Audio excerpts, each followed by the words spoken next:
इस प्लीज बाद में समय मिलेगा आपको। नो माननीय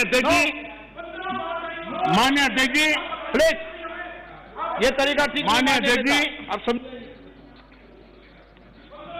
पुरानी मंडियों पर भी कोई पाबंदी नहीं है। इतना ही नहीं, इस बजट में इन मंडियों को आधुनिक बनाने के लिए, उनके इंफ्रास्ट्रक्चर को सुधारने के लिए और बजट की व्यवस्था की गई है। और उस बजट के माध्यम से माननीय अध्यक्ष जी, ये जो हमारे निर्णय हैं वो सर्वजन हिताय सर्वजन सुखाय की भावना के साथ लिए गए। माननीय अध्यक्ष जी, ऐसा क्या करते हैं आप? सीनियर व्यक्ति हैं, प्लीज बैठिए। माननीय अध्यक्ष जी, इस सदन के साथी भली भांति इस बात को समझते हैं, लेकिन कांग्रेस और कुछ दलों ने बड़े जोर शोर से बातें अपनी कही, लेकिन जिन बातों को लेकर के उनको कहना चाहिए कि भाई ये नहीं, ये अपेक्षा ये होती है कि उन्होंने इतना स्टडी करके आना है। इतना ही नहीं, जो लोग ये कहते हैं, हाँ, मैं हैरान हूं, पहली बार एक नया तर्क आया इस सदन में कि भाई हमने मांगा नहीं था तो दिया क्यों? हमने मांगा नहीं तो दिया क्यों?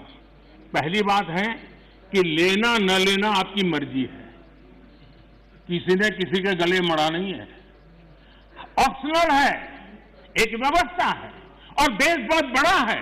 हिंदुस्तान के कुछ कोनों में इसका लाभ होगा, हो सकता है किसी एक आध कोने में न भी हो, लेकिन ये कंपल्सरी नहीं है।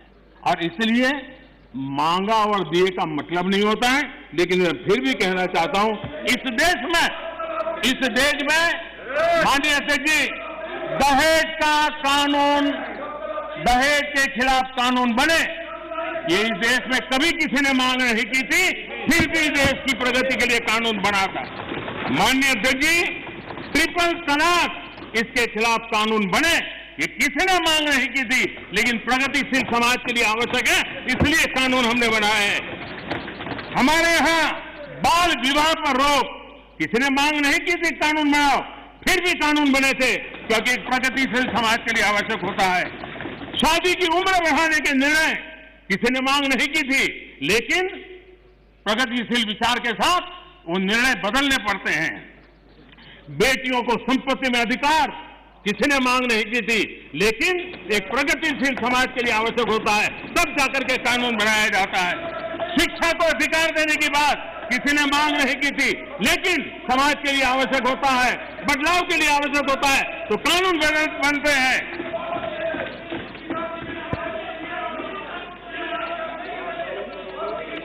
क्या कभी भी इतने सुधार हुए, बदलते हुए समाज ने इसको स्वीकार किया कि नहीं किया, ये दुनिया पूरी तरह जानती है।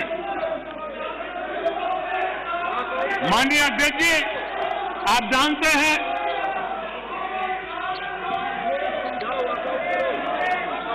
उन्होंने पर्याप्त समय, पर्याप्त अवसर दिया है बोलने का, ये तरीका ठीक नहीं है आपका। ठीक,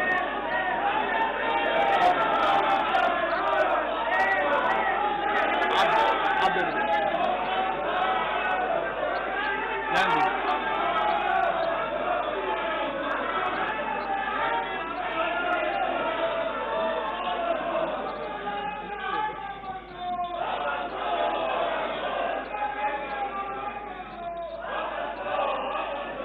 माननीय अध्यक्ष जी,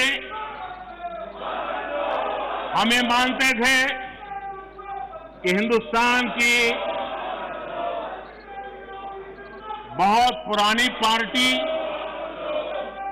कांग्रेस पार्टी, जिसने करीब करीब 6 दशक तक इस देश में एक चक्री शासन किया, ये पार्टी का ये हाल हो गया है कि पार्टी का राज्यसभा का सबका एक तरफ चलता है और पार्टी का लोकसभा का सबका दूसरी तरफ चलता है। ऐसी डिवाइडेड पार्टी, ऐसी कंफ्यूज पार्टी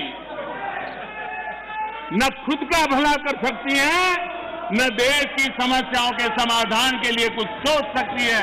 इससे बड़ा दुर्भाग्य क्या हो सकता है?